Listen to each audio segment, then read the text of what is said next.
So, Majo John Madden coming to you from Victoria, Ciudad Victoria, Tamaulipas State, and Mexico. Day, I think, 19, April 1, April Fool's Day. Oh, yeah, so it's all supposed to be a joke, right? Well, good, because God is a tricker and full of jokes and has been full of jokes today.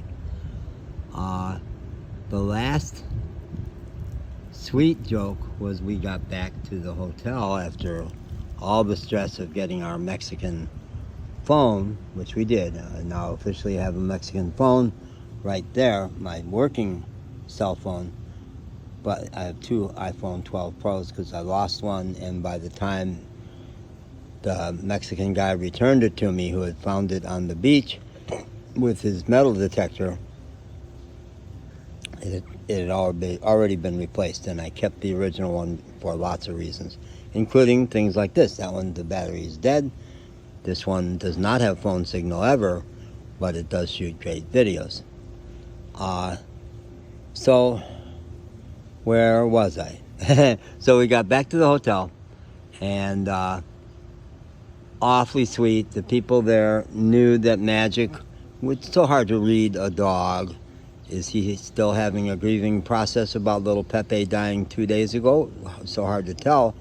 But dogs grieve the loss of a master for sometimes a lifetime. And he had gotten awfully attached. He had gone from hating that little dog to being mother to that dog and giving Pepe tongue baths and stuff. And they became inseparable.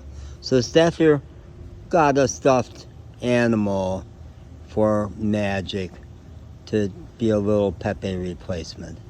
And Magic doesn't like toys, except the one ball that I throw into the ocean. He likes that. I started the last video at the moment when Magic was trying to rip the hair off the dog, and I thought he's going to do just like Layla the boxer, the famous TikTok dog, and rip it apart. And I thought that would be funny, but he stopped. He lost interest in that.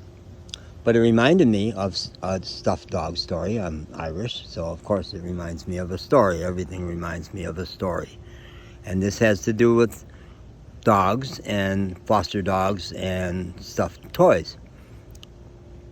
My little Tony, my 5-pound Yorkie poo, had died, and it was very sad. Tony was another extraordinary dog, totally different, 5 pounds.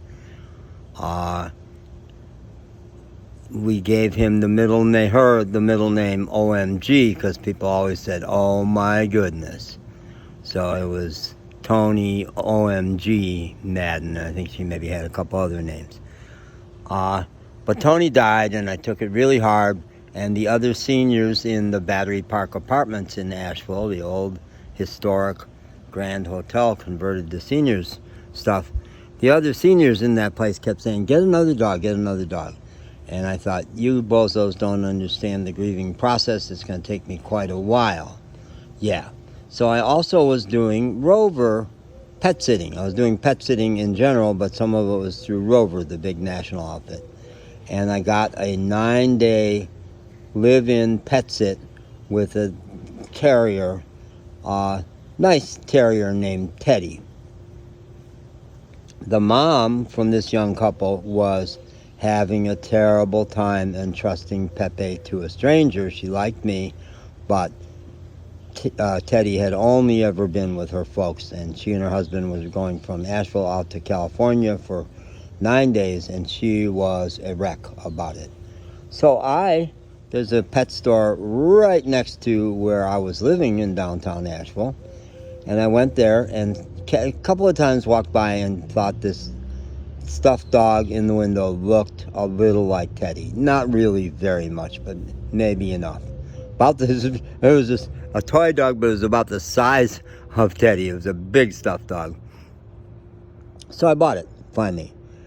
And I was going from there to my church, which the back door was right next to the pet store. And as I was going up the big back stairs to get in the church with the dog under my arm, out of nowhere, I heard myself say, my doggy, my doggy. And I knew I was keeping Teddy. I didn't, well, Pancho, Tony had been dead for about 2 months, I think, at that time. So I said, okay, I'm keeping him. Well, what shall I call him? And I decided to call him, this is a stupid thing. Oh, I was going to call him Teddy for her, so I was going to call him Teddy. And I started putting him on the corner of my bed when I would sit at my desk to do writing and stuff. And out of the corner of my eye, I had the, I'm honestly not psychotic, although what's the line? I'm not under the affluence of alcohol, although some think old peep I am. I'm really not psychotic, but I kept thinking out of the corner of my eye that I saw that dog moving. That dog is moving. And then what I finally realized was I don't want a stuffed dog that doesn't move. I want a real dog that moves. So I always say this to my dogs. I've said it to Pancho. I've said it to Magic. I said it to Pepe, who just died. The thing I love about you guys is you move, you surprise me, you're alive. You're alive. And that's pretty great. Being alive is a great thing. So, where am I going with all that? So, okay, so I realized I actually do want a dog. This is like Thursday.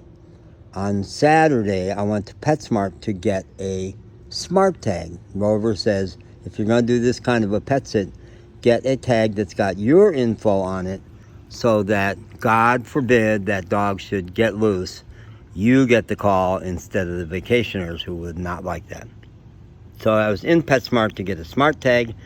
They announced Rusty's Legacy from Marion, North Carolina is having a dog adoption day. And I said the famous last words, oh, let's go look. I'm sure not ready to get a dog, but maybe. No, I didn't even say that. I said I'm absolutely not going to get a dog today, but let's go look. And elsewhere I tell the story of Pancho not letting me get by her crate, sitting at the back of her crate, just staring at me until I broke. And out loud in the PetSmart, I said that same line, my doggy. And Pancho became my doggy. And then Pancho died, and Magic became my doggy in a very wonderful way that if I haven't told it, I'll tell it in another video. Very magical way, just 2 days after Pancho died. And this is 2 days after Pepe died. And this little creature here, who may not stay with us very long, doesn't have a name yet. So we're going to start a little promotion, and whoever comes up with the best name gets the stupid little toy that came out of a machine in some store for a quarter or whatever, 50 cents. You put 50 cents in and use the little crane and get it. I don't know how it works in Mexico. So there they are. I think there's really no affective bond between those two things there. There's a big affective bond between me and Magic, closer than ever for having been, now we're co-grievers over Pepe. And probably, you may have come to this conclusion already. Probably I should stop talking because I've clearly run out of anything useful to say. If, in fact, you found any of this useful, leave comments, people. It gets lonely out here when people are not leaving comments. But lots of people are watching my videos, which makes me happy. And some people are leaving amazing comments, actually. And so should I run out the clock? Just blather. That's my tire that came from our car. I've told the story elsewhere about why that tire is there. And that, you want me to tell the story of that shoe? I'm lonely, okay? I'm a lonely guy. 3 years traveling with only a dog for company. And I'm going to pretend that somebody's paying attention. There's an actually pretty interesting story of these shoes. Oh, and that headset, $10 from Walmart. I bought that for $10. And there's a hell of a story in the Altoids box. My friend Diana at Battery Park Apartments, my homeless friend, taught me to use Altoids box to protect your cigarettes and the Tums. I got 4 seconds. I'm telling the damn story of this sugar packet Shit, bye.